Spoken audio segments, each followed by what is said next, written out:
Welcome to the Hospital Finance Podcast, your go-to source for information and insights that can help you stay ahead of the challenges impacting healthcare finance. And now, the host of the Hospital Finance Podcast, Michael Passanante. Hi, this is Mike Passanante, and welcome back to the award-winning Hospital Finance Podcast. Each year, CMS releases its IPPS Final Rule, and when it does, there are always ICD-10 and DRG changes that occur. And to walk us through this year's changes, I'm joined by Mary Devine, who is the Director of Revenue Cycle Services here at BESLER. Mary, welcome back to the show. Thank you for having me, and I always look forward to talking about the new changes ahead. Yeah, and Mary, why is it so important to keep on top of these changes in your view? It's always important to keep on top of these changes because they impact your reimbursement. And if you don't understand the changes that are coming, your reimbursement could substantially decline and you might not understand why. Yeah, absolutely. Couldn't agree more.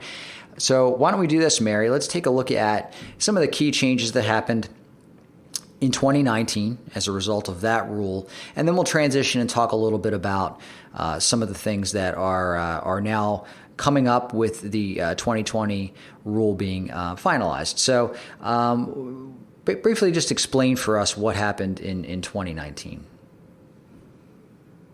You got it. So I think the biggest thing is to talk about, there's two big things, is the increase of DRGs from 754 to 759 DRGs. There were 11 deleted and there were 17 added to the new DRGs. Additionally, there were 435 ICD-10 code changes. There were 247 new codes added and 139 revised with 49 deleted codes. So again, if you talk about why you need to pay attention to these and pay attention to the changes ahead, you need to make sure that you have an updated pricer so that your claims are pricing out right and you're sending correct codes over to Medicare so your claims are not rejected. The biggest changes that were due to the DRG changes was because of the vaginal and cesarean section deliveries. They made some changes to the way that the DRGs are grouped and eliminated some, as well as added a few additional. As far as the ICD-10 procedure codes, those were all cardiac related, and the way that they were qualifying some of the procedures that were occurring. And then for the diagnosis ICD-10s, most of those were neoplasm of the eye and the way that they were getting coded. But I think the biggest change that occurred last year was when you talk about the Transfer DRG Rule, they added discharge status code 50 and 51, which is the hospice discharge status codes. In the past, hospice was never impacted by the rule, and starting in 2019, it was now, in fact, included in the rule, and if someone was discharged to a 50 or a 51, they would receive the per diem payment if the stay was below the geometric mean length of stay. And I think that kind of sums up what happened in 2019. Mary, the fiscal year 2020 rule is just about to become in effect in October, just a short time from now. Can you walk us through some of the key changes that we can expect to see when that 2020 rule comes into effect? Sure. So you are exactly correct, Mike. The final rule for 2020 came out in August, not that long ago. It was late August, and this comes off of the proposed changes that they always post in April. So for the changes that are coming up in 2020, they did a review of only the ICD-10 claim data from 2018 MedPAR data. They did not do any MS DRG data examination at all.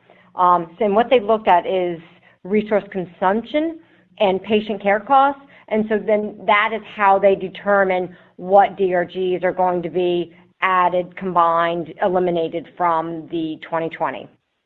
And based on the changes that are made, they are estimating that there will be a $3.4 billion increase in CMS payments over 2019, and that represents a 3.1% increase over last year.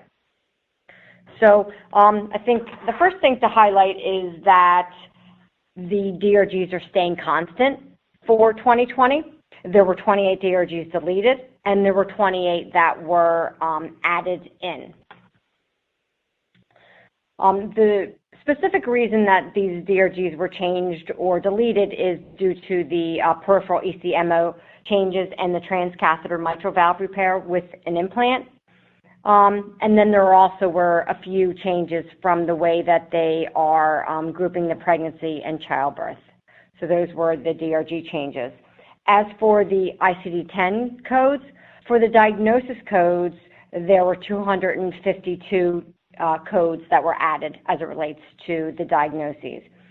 And then for the procedure codes, there were over 1,600 that are being deleted for 2020.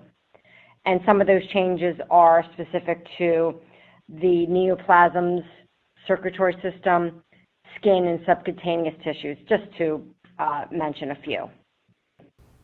Great. And there were a couple of those changes that did affect the Transfer DRG rule, correct? You are correct. So for 2020, there are only 278 DRGs that are going to be impacted by the rule now. So that represents a drop in two, because last year there were 280 that were affected. And this is due to all those ICD-10 changes that we mentioned. So they felt that because of some of the changes that really they should not be impacted by the rule. So the two that were impacted were MS DRGs 273 and 274. They're being removed. And then there was 693 and 694 that are not subject to the rule, and they did not qualify for 2020 either, but then they removed 319 and 320. Mary obviously went through a lot of detail here today and talked about the DRG codes in depth. We have more information on our blog with a post that's related to this episode, so please go up there and give that a look for some additional detail. Also, if you'd like to understand whether or not you're recovering all of your Transfer DRG overpayments and underpayments, take a look at our Transfer DRG service on BESLER.com. We also offer DRG validation as well as coding and compliance services. So you can see those on BESLER.com as well. Just head over there to the services section and you can read all about it. Mary, thanks so much for joining us on the podcast today. Thanks for having me.